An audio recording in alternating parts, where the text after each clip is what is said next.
Mike, remember to mute before you cough.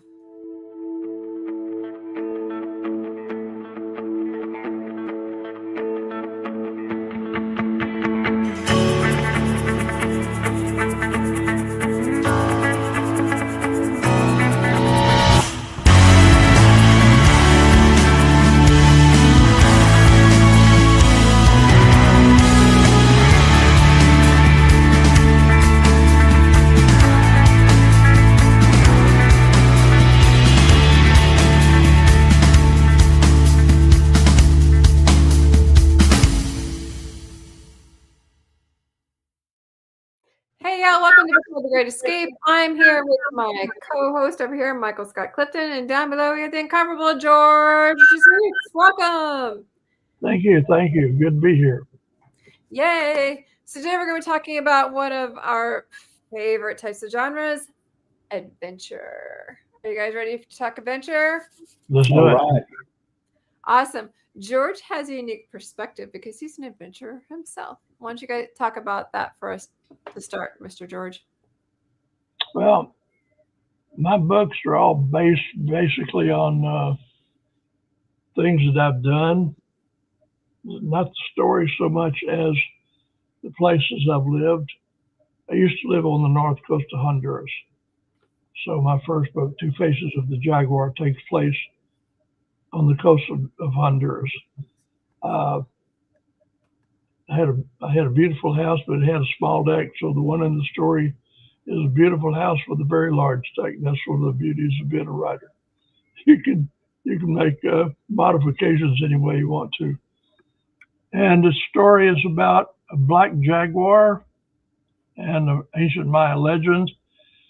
The ancient Maya legend comes from my exploration of the Maya culture. I spent about between 20 and 25 years studying the Maya. Not sure I learned that much, but I sure had a good time studying. And I climbed pyramids all the way from Mexico to Honduras and Guatemala. Very cool. So you have how many books do you have out total? I have a total of 9. Okay. And there's one that I'm working on, but it's a totally different genre.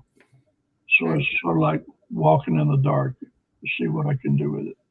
Well, we're going to start. Mombi sent our hearts and says, yay, adventure. And the Carter crew is here. Hi, CJ, Mike, and George. Hello. So we're going to take a look at the books that you do have first of all, and we're going to be going through them really quick. Sure. I know there's quite a few, and they're not quite in order on my screen. So which one do you want to look at first? Well, Two Faces of the Jaguar is the first one in a 4-book series. Okay, and that is... The second one is The Lost City. Well, here's the Two Faces. Okay. And then the next one, which is one we just talked about. So this one's The Lost City, correct? Lost City, yeah. There's a city in the extreme Honduras, East Honduras, known as the Lost City of the Monkey God. That's the actual name of it. And that a lot of the action in this book takes place there. It's a very, very hard archaeological site to get to. Either you have to get there by boat or aircraft, helicopter, or you can go through the jungle. And that ain't a whole lot of fun to do because the roads are, that's sort of a complimentary word. They're not really roads. That's being kind, is that what you're saying? Yeah. You have to get out with an axe or a machete in some cases and knock a tree down so you can get past it. There you go. Nancy's with us today. Hi, Nancy. So what's the next one you want to talk about? Well, the next one that is on the list, or do you want to talk about all the Jaguar books? We can. Okay. And the next one is called The Jaguar's Quest.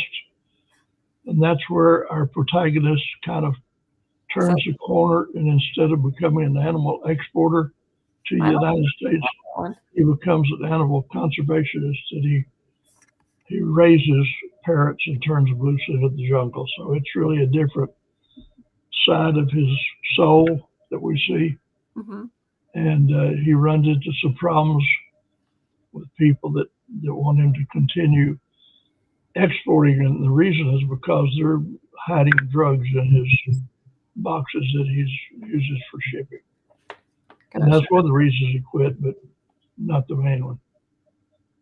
Then Return of the Jaguar is totally different because it does not take place in Honduras. It takes place in Brazil. It's a different kind of a story. He and Andrea, which by this time is his wife, and Naja, the black jaguar, go on a rescue mission with the politician's kids. So, George, if someone wanted to pick up a book in your series, uh, do you recommend they start with book one, or can they pick up the story in book two or book three? I would recommend they take them in sequence because that way they begin to know who the character is and understand him and the way his mind works. Otherwise, it's a little you're kind of picking up in the like being in the middle of a movie. Sure, sure. Yep. Yeah. Gotcha. Well, Lonnie's here. Hi, Lonnie. So the next series we're going to check out is the Siren Song, correct? Siren Song is my other series. That's a 3-book series. That takes place in the Caribbean. There is a phenomenon off of the coast of Belize, 70 miles off the coast, called the Great Blue Hole of the Caribbean. Mm-hmm. And what it is a hole that goes down something like 300, actually 400 feet. And there are grottos in the walls of the hole, and this is where the siren lives, the last siren on Earth. She becomes paranoid because she's lived there for 2,000 years, and she started to see scuba divers come down, and she gets frightened that she will be discovered and then be killed. So she decides what she needs to do is create a stigma about the Great Blue Hole, kind of like the Bermuda Triangle. And she sets out to do that. But the problem is, even though she can appear as an extremely beautiful woman, she's not. And therefore, her mind doesn't work like a human. And that's where she gets herself into trouble. And then book 2, which is called Siren Song 2. Yeah, there is. This is the reason we did this photograph this way is because this is how she appears, but this is who she really is below the water. Is a continuation of the story. They thought they killed her in the first story, but they didn't. So she comes back seeking revenge. And then book 3, and which is the Siren Hunter. And I've got to say this, I'm very proud of this because my beautiful wife posed, she's modeled for our cover. Mm-hmm. We had a professional model and we couldn't get the expression that we needed from her. And the photographer said, "Man, I need somebody that can look really angry." I said, "I know just a person." So anyway, the Siren Hunter goes after the siren, and she manages to do the job that nobody else could do. Very cool. But we're going to jump into the next book. Nancy says, one of the things I love about George's books is the exotic settings. A chance to visit places through his books that I've never traveled to and learned something about them. Well, I want to say something about Nancy Schumacher. She's the one who published my first book, Two Faces of the Jaguar, and part of that series. And she is, if you are trying to get into the book world, she is a good person to know because she is a lovely lady. Very cool. Wow.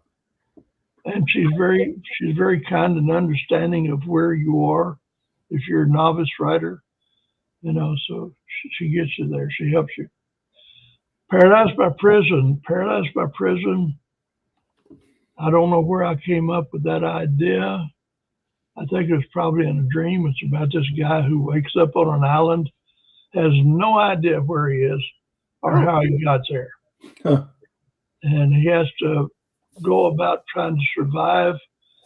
And as he manages to master his environment, his memory begins to return in jagged pieces and reveals his past. Hmm. But the end of the book, I'm not gonna reveal the ending, but I will say this: when it gets down to the end, you better hold on to something. Yikes. Nancy, It will take you to some place you didn't expect to go. gotcha. Nancy says you're too kind, George. Thank you. A pleasure. The last one, Song of San Leon, which I do. I live on a canal in a little village called San Leon, which is between Houston and Galveston. And we had neighbors that lived across the canal from us for 9 years. And they broke up, and he moved into another house on the other side of this little peninsula, another beach house. And in less than a week after he moved, they found him laying dead at the base of the stairs. Hmm. And that is what the impetus for this story was. But that was only the basic idea, because I obviously changed the character out of respect for him, and not only his name but his employment. I made the guy into a singer songwriter. Yeah. That one, Song of San Leon, by the way, is in the hopper for possibly being made into a movie. Wow. Very cool. I know we tend to get a lot of our stories from real world, and we tend to get a lot of our characters from the real world. Where exactly did you get your stories? Because you've got a lot of adventure in your background. Like I said, can you share some of that? Like, working for the steak place and that sort of thing? Well, yeah, I fought bulls whenever I was a kid. And then I decided I didn't want to do that anymore, because I matured to the point that I looked into the eyes of the animals I was fighting and I saw pain, and I didn't want to do that anymore, so I walked away. But I my first movie was in Africa with John Wayne in 1960. It's called Hatari. Mm-hmm. And that I had so much fun, I cannot begin to tell you. John Wayne, Elsa Martinelli, Hardy Kruger, Red Buttons. Red Buttons could walk by you in the morning and say hi and leave you laying on the ground laughing. But yeah, I did that. And then I also worked for Ross Allen at Silver Springs, Florida. And I worked as his head snake milker, extracting venom, which we sold it to Wyeth Laboratories, and they used it to make anti-venom. And then they won't do that anymore. I did it for well over a year. Hmm. My wife's favorite John Wayne movie is Hatari. And I don't know where out of the blue that came from, but yeah, she's actually got that movie saved and recorded and probably watches it at least 2 or 3 times a year. So yeah, she loves Hatari. Well, we shot it just outside of Arusha, a country that's known then as Tanganyika. It's now known as Tanzania. And I had a lot of fun. It was an awful lot of work, an awful lot of retakes, and had to throw a lot of film away. Looks dangerous. Looks like that maybe, some of that action could be dangerous since, wild animals are unpredictable. Mm-hmm. Well, that was the reason I got hired to go over there. I was in the bull ring at that time, and there's a big barrel-chested Englishman with a handlebar mustache who showed up at a party one night in Madrid, and he introduced himself as E. Carr Hartley, and he said they're shooting a movie at my compound, and they're having a problem because the rhinos keep turning over the camera trucks. movie cameras aren't the kind of thing you could go down to Walmart and replace. So they said that they wanted to find out if a bullfighter could use the same technique to try to distract a rhino as you would a bull. I said, don't ask me. But I was a candidate for that job because I spoke English. And so I was having a rough time in Madrid anyway, to be honest with you. So they gave me a chance to bow out with honor, and I got on a plane and went to Africa. And it's the most welcome, exciting, and wonderful experience of my life. Now, you didn't just play with animals, though. You were actually a producer as well, correct? Well, I opened a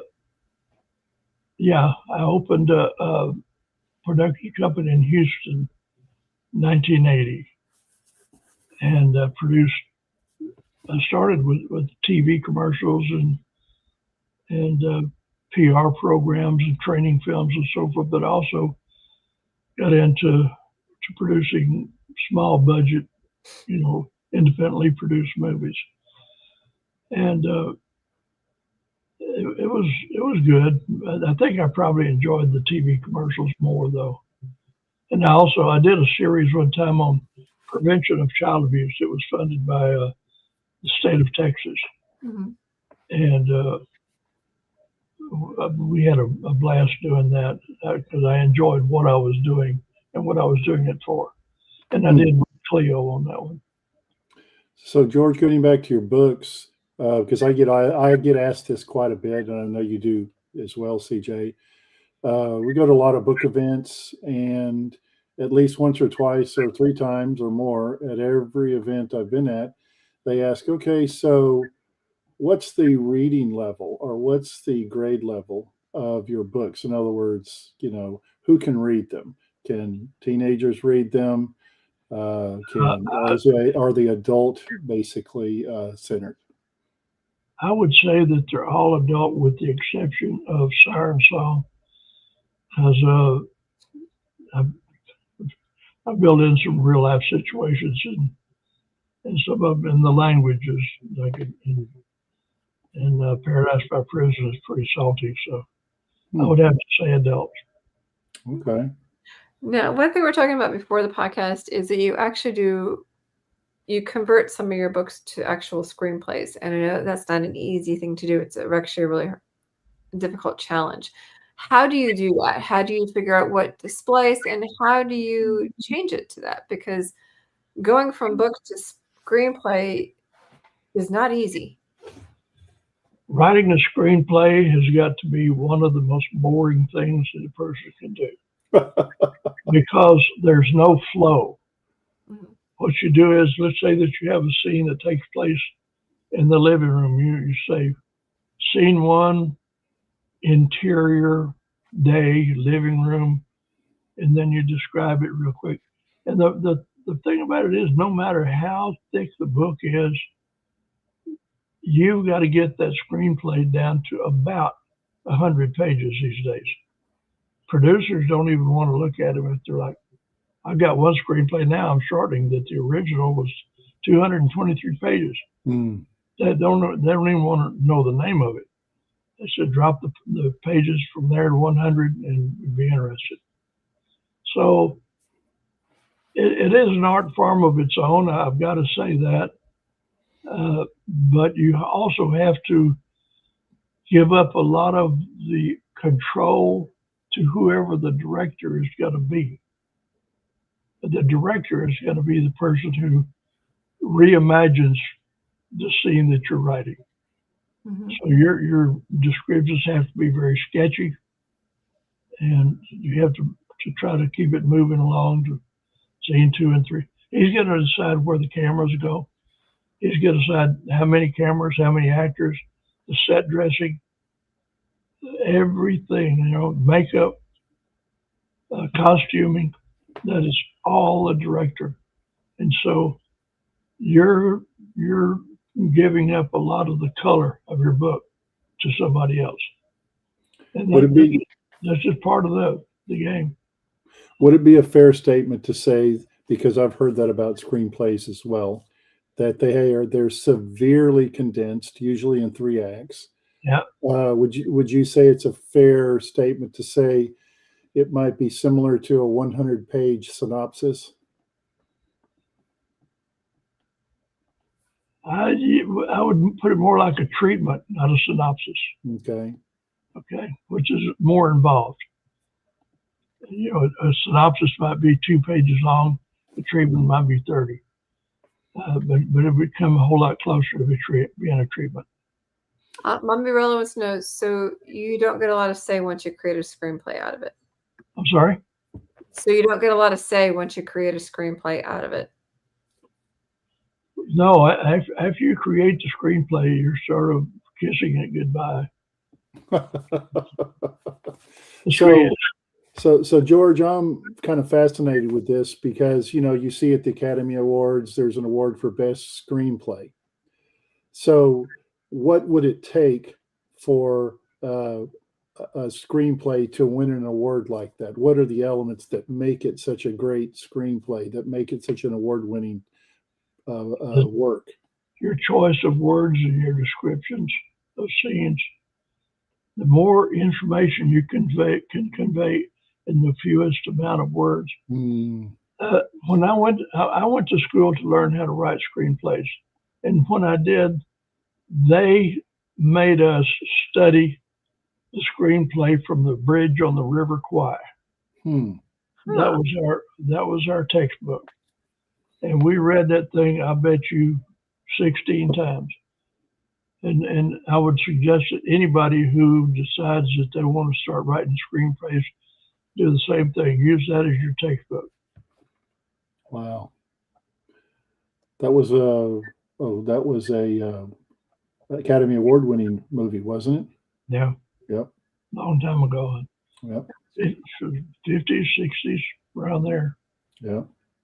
We have a few minutes left, but there's 2 questions. One of them, partners want to know, can you tell us about the dog rescue event you are planning? And you need to do it in just a few minutes if you can.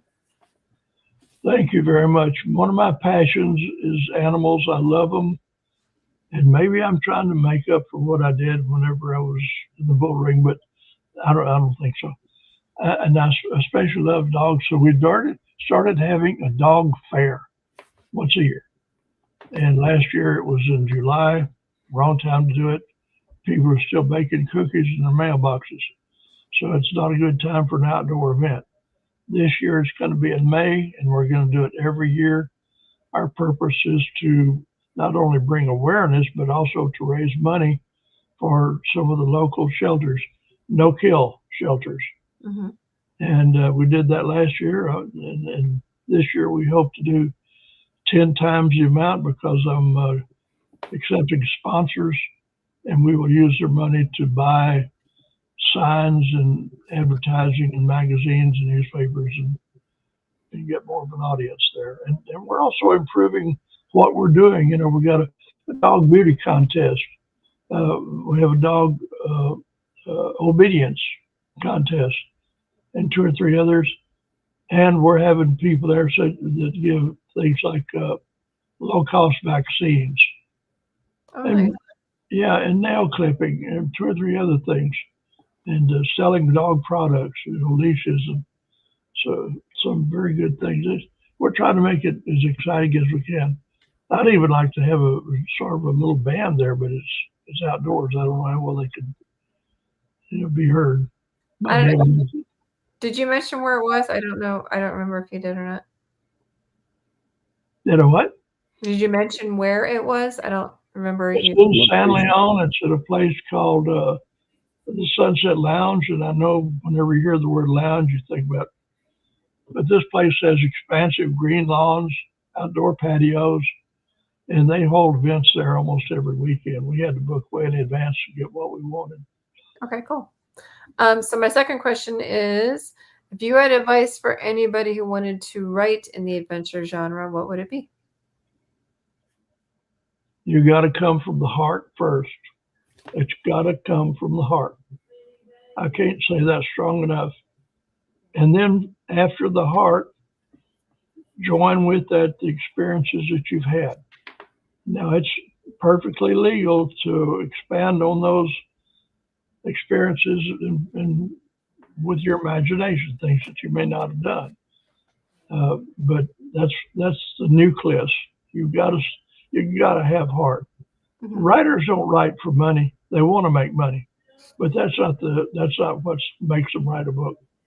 They write because of this. Definitely. And I have one more question. It's always a question we ask our people. Okay, first of all, Nancy says, gotta run, George. Nice interview podcast. Thank you. And Lonnie says, yes, 100, agree 100%, George. We tend to ask our people, are you a planner, pantser, or somewhat of a hybrid? I'm definitely not a planner. Whenever I start writing a story, it comes out just. So I'd have to say Panzer. All right. You're among pantser company. Yeah, if you start planning it, then that takes a lot of the heart out of it. Agreed. And I write from the corazón, puramente del corazón. Sí. That's good. Puramente from the cortisone. Well, you've been a real treat to have, George, as always. And I love it. Whenever I get into a book, I'm sorry? Okay. I heard what you said. What'd you say, George? Oh, well. The Carters say, thanks, George, CJ, and Mike. Well, thank you, ma'am and sir. Becca says, thank you all. Or Lonnie says, thank you all. Thank you. George, you've been a treat to have. You can find him mainly on Facebook. He's actually on LinkedIn as well, I found out. But he's usually on Facebook. You can find him. There's a link down below for his website where you can find his books. It's been scrolling across. We've also put the link in our YouTubes as well as on Facebook. You can find it there as well. Next week, we're going to be talking about a hot topic of AI in writing. I've seen this all over the place. I have made sure to save certain posts where different editors are talking about it, as well as different authors. It is definitely a hot topic. Make sure to tune in next week at 4 o'clock on Wednesday to learn more about it. Kathy says, great interview, George. So make sure to check in next week when we talk about AI in writing and what it looks like for the future. And, is it good, bad, ugly? We'll find out next week at 4 o'clock. Thank you, George, for joining us. I've loved it. Thank you very much for having me. Bye. Next week, 4 o'clock, same time, same sandbox, book world, Great Escape. Everybody have a great week.